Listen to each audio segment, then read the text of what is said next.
Oh, I did hit it. Okay. Hello, everybody. Today we will be reviewing the movie The Green Inferno. This is a movie I've been wanting to watch since it came out. Um, it says 2013 on IMDb, but it says the release date was sometime in 2015, so I don't know whether it just kept getting pushed back or what the story was there. And then on the actual Amazon Prime, where it's available to view, it says 2016, so it's mildly confusing. But anyhow, this movie is about a group of, I guess you could say, kind of nature activists in a way, going to Peru to try to shut down this construction of the rainforest. I believe, I don't know if it was the actual, it was some sort of, was it the Amazon? See, now I don't know my geography that well, so I don't know whether Peru is Peru in the Amazon? Somebody have to clarify that for me anyway. But anyhow, they were trying to make sure this land wasn't destroyed and this tribe could survive in peace. So this guy named Alejandro, played by Ariel Levy, is the I don't know why I keep using basically as a filler word. Anyhow, he is the leader of this activist group that gets all these recruits in to go to Peru with him and shut down this construction site, even though it's guarded. And Justine, who is kind of on the fence about going in the beginning, ends up being the one that almost dies in that altercation herself. So then it looks like they're about to make it out in one piece completely fine, when all of a sudden their plane malfunctions and then ends up crashing. Some of them die in the plane crash. Some of them die by getting hit by the propeller. I kind of zoned out at that point because it was just like the gore in this movie is over the top, that's for sure.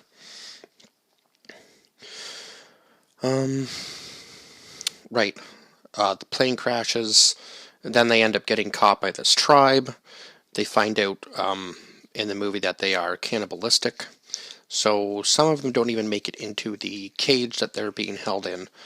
And one of the things that was mentioned was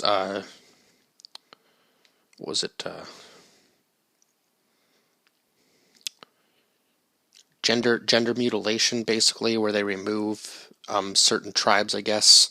I don't know if there's any truth to this or whether this was just for the movie, but certain tribes believe that the removal of a female's downstairs area, or yeah, the removal of the female genitalia is the only way for them to become true women, so they end up being bound up with ropes and stuff while the wounds are healing for I don't know how many months. Anyway, I hope that's not an actual legitimate thing. If it is, that's just over the top insane. But I mean, Eli Roth, who is the director of this movie, does a very good job of the whole slow burn horror, and by that I mean he slowly leads you into. It's a very psychological thing with him. It's not always just about the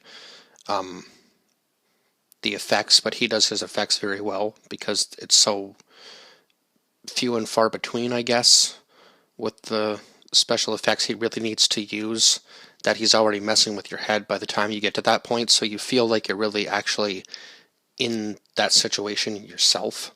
And his directing style really puts you into that situation and makes you think about what you would do if you were in that type of situation yourself. So anyhow, all these students, except for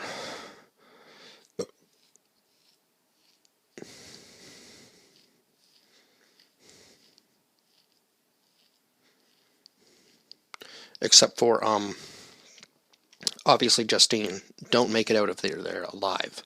Now, I was kind of confused by the ending because Justine gets a call from Alejandro's sister, and there's some sort of satellite image of him, but I'm not sure whether that was taken before they all get captured or after they all get captured, and somehow he was able to make it out himself from the cannibalistic tribe. I don't see how that would be possible, but because Justine does leave him there. And by the way, I know it's not morally right, but if I was in that situation, I think I probably would have done the same thing, because he ends up explaining to them about halfway through the movie that really what they did wasn't as big as they thought it was going to be. It's only going to push back the construction by a couple days, and then next thing you know, there'll be a new crew in there with bulldozers just starting from where the other crew left off. So now that they've gone viral with this video, more people will join, and that's the hope with all these groups.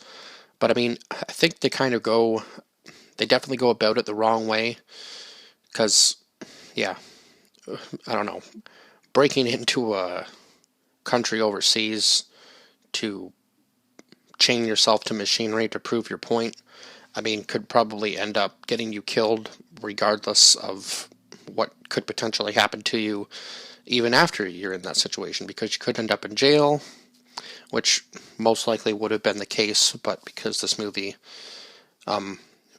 because Justine's father worked for the UN, I think she got the free pass with these guys to go back into the plane and leave the country, because obviously they don't want to mess with the United Nations, right? Because obviously they would have more power than this construction company. So throughout the movie, while everybody's being tortured and eaten, and obviously she was going at risk of having her genitalia removed, I think, at some point too in the movie, near the end, she makes this connection with this kid, because her necklace is actually a whistle. So she does make a connection with this kid in the tribe, and he ends up saving her at the end, which lucky for her, right? Because the other guy just kind of helped the tribe out in whatever way he could throughout the movie. So yeah, he was not the person I thought he was going to be, because I thought he was going to be helpful, but he does kind of show his true colors as the movie goes along. He does not care about anybody but himself. As for the other people, they seem to be a little bit more, they have better morals than he does. I don't think he has very many morals. After people start dying, he just kind of wants to be the last one to live. So that was very unfortunate. But there were quite a few people in this movie. One of them of note for sure was Daryl Sabara, who played Lars, was also the kid, or the guy that played in the Spy Kids, the old Spy Kids trilogy, the original Spy Kids trilogy.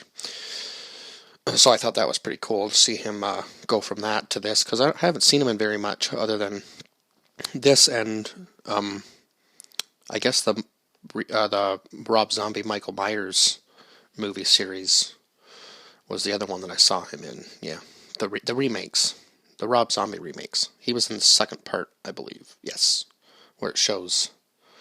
Was it the second part or the first part?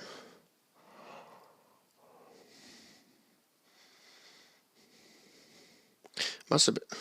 No, I'm trying to remember now.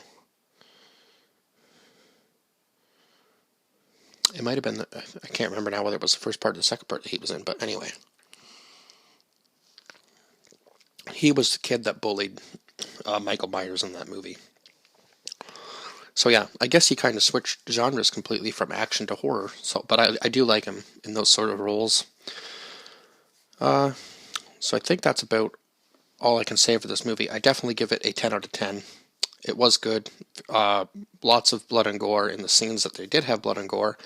And I do believe, actually, that this was a legitimate tribe, but I don't think they were... I don't believe that there was actually any cannibalism in the tribe, so they had to act that out. But these guys had no prior acting background, I believe, if I can find it here.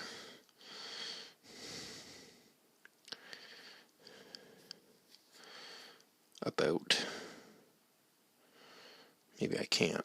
Huh. Well, that sucks. I know I read it somewhere that this was an actual tribe, and Eli Roth had to, like, show them certain things in film to make them even have any sort of knowledge about what film was at all. So that's kind of cool that they were actually able to go into a real tribe and film a real tribe. Kind of a cool idea. And yeah, he really does care about his craft. Obviously, if he went to that extent to do that, I'm sure you can probably find that article somewhere. Maybe it was actually on the Amazon Prime thing where I was reading about it. I can't remember. But I will try to find that again and maybe link it in the video below just so you can read about that. Or link it in the video, yeah, down in the description section. So yeah, that's all I have to say about this movie. 10 out of 10. So please, I think I've covered everything that I can in this movie. There was one scene actually where they were able to get the cannibals high, and that was actually kind of funny because they end up eating the one guy because they end up getting the munchies. So I mean, there was some sort of comical sense to this, even though it was a horror movie, and it did have some action in it. So that was, yeah, it was a very good movie. I would recommend it. I'm glad I finally got to see it because I've been waiting to see this for, well, I guess 2013, so that's 8 years. 8 years I've been waiting to see this movie. Wow, and it's kind of just been one of those ones that seems to be, like, elusive, I guess. Like, yeah, it was weird. It was very hard to find, let's just say that much, so I'm glad that it's finally on Amazon Prime. So I probably will go back and watch it again, just because I know there's always stuff you miss the first time around. But anyhow, yes, 10 out of 10. Would recommend going to see it. Obviously, everybody's going to have a different perspective about the ending, because I know a lot of people went, oh, like, the character that you're rooting for at the end leaves the other guy there. But the way I saw it, I mean, he was basically part of the tribe, so in a way, leaving him there wasn't really that big of a deal. I probably would have done the same thing after him basically getting everybody else killed. So, anyhow, like, share, subscribe, and comment down below your thoughts on this film. I lost my train of thought there after talking about that. If you've seen it. If not, please go watch it. Again, would highly recommend it. And I will see you guys in the next one. Bye-bye for now.